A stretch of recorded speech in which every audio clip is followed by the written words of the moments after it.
안녕하세요. 매주 최신 부동산 데이터를 정리해드리는 채널입니다.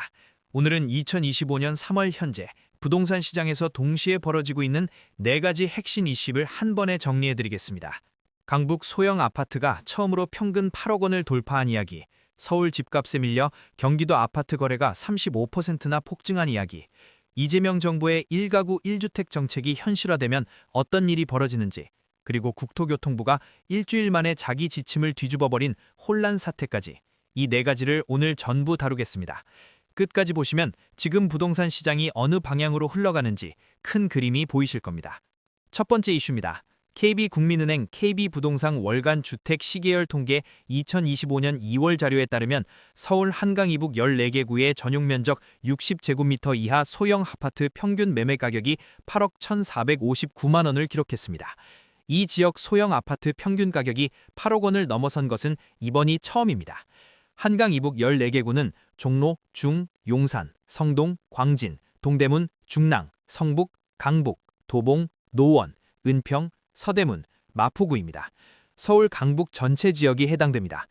1년 전인 2024년 2월에는 이 지역 소형 아파트 평균 가격이 6억 9,854만 원이었습니다. 1년 만에 1억 1,605만 원, 상승률로는 16.61%가 오른 겁니다. 면적별 상승률을 보면 소형의 상승률이 가장 높았습니다. 전용 135제곱미터 초과 대형이 15.06%, 전용 60에서 85제곱미터 중소형이 14.35%로 뒤를 이었고 중대형은 11.54%, 중형은 11.38%였습니다. 작은 평수일수록 더 많이 오른 흐름이 뚜렷합니다. 실거래 사례도 확인해 볼게요.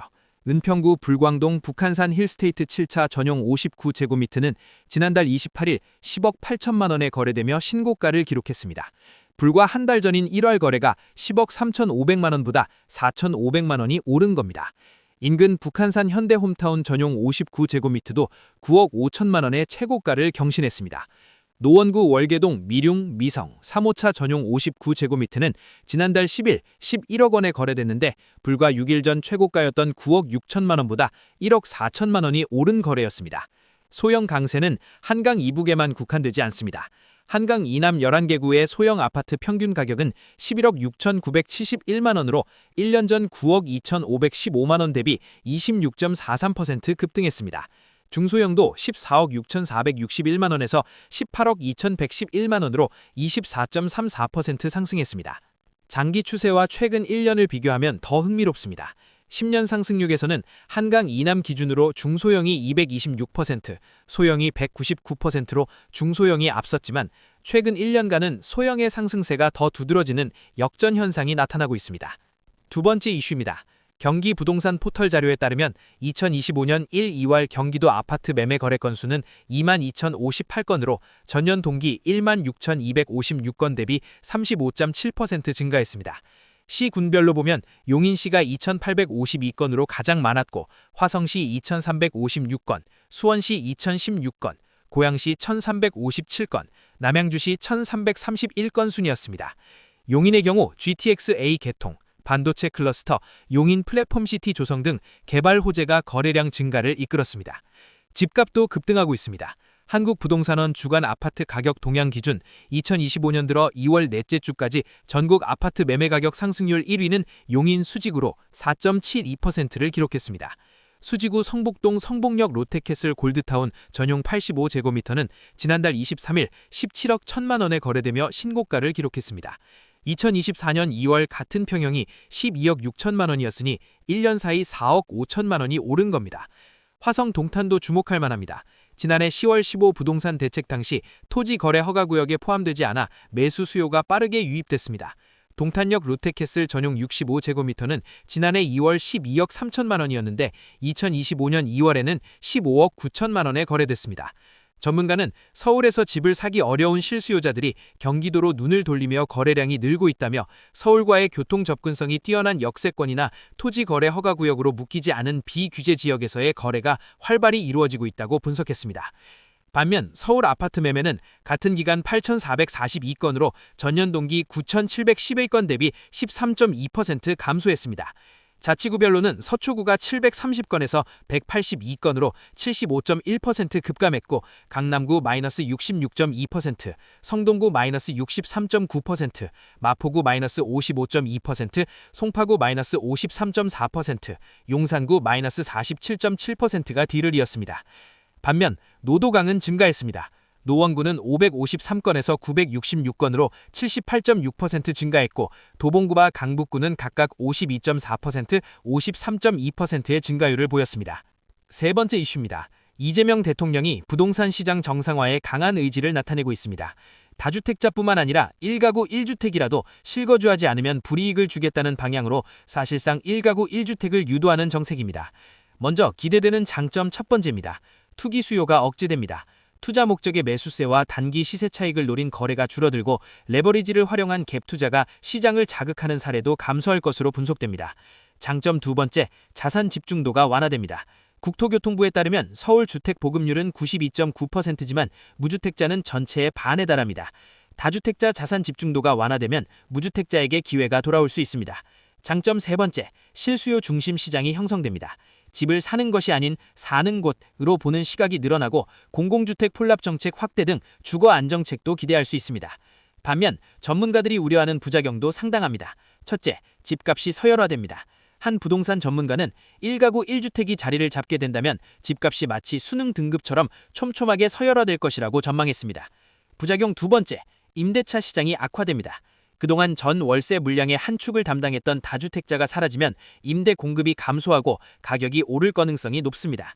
부작용 세 번째, 전세가 소멸할 수 있습니다.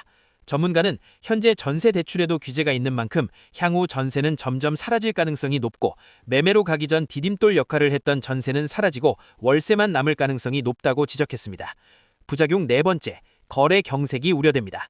또 다른 전문가는 거래량이 크게 줄고 상급지일수록 거래가 드물어지면서 마치 빌라 시장처럼 가격이 경직될 수 있다며 아파트 시장의 장점인 높은 환금성이 사라질 수 있다고 경고했습니다. 다만 아직 구체적인 방안이 나오지 않았고 선거라는 변수도 남아있는 만큼 전문가들은 당분간 시장을 지켜볼 것을 조언하고 있습니다. 마지막 네 번째 이슈입니다. 국토교통부가 토지거래허가구역 실거주 의무 유예 지침을 안내하면서 계약갱신 청구권이 행사된 임대차 계약은 유예 대상이 아니라고 설명했다가 일주일 만에 입장을 번복한 것으로 확인됐습니다.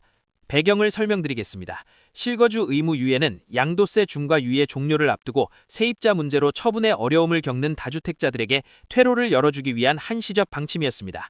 그런데 국토부가 지자체에 배포한 업무 처리 지침에서 실거주 유예 기준인 최초 종료일을 변경 계약이나 계약 갱신 청구권 등으로 변경되지 않은 최초 종료일이라고 정의했습니다.